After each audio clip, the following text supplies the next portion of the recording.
रियासत को अपना माइंडसेट बदलना होगा, सिर्फ अदालती फैसलों से कुछ नहीं होना।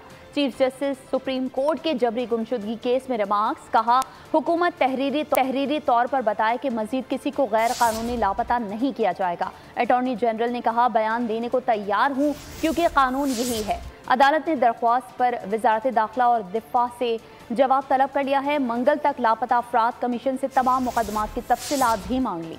भी लापता अफराद के लिए कायम कमीशन से मुतमईन नहीं। लापता अफराद का मसला खत्म करने के लिए केस उठाया। रियासत को भी माइंडसेट तब्दील करना होगा। चीफ जस्टिस सुप्रीम कोर्ट के जबरी गुमशुदगी केस में रिमार्क्स।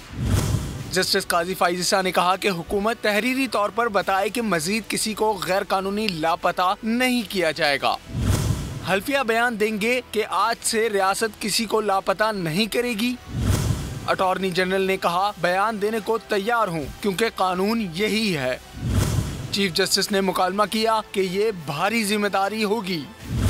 अगर कल कोई लापता हुआ तो इसके नताइज होंगे। चीफ जस्टिस ने मजीद कहा कि फैजाबाद धरना फैसले में कानून के मुताबिक एहतजाज के हक की तौसीक की गई। अदालत ने दरख्वास्त पर वजारत दाखिला और दिफा से जवाब तलब कर लिया। मंगल तक लापता अफराद कमीशन से तमाम मुकदमात की तफसीलात मांग ली। सब्सक्राइब करें और बेल दबाएं ताकि कोई खबर रह न जाए।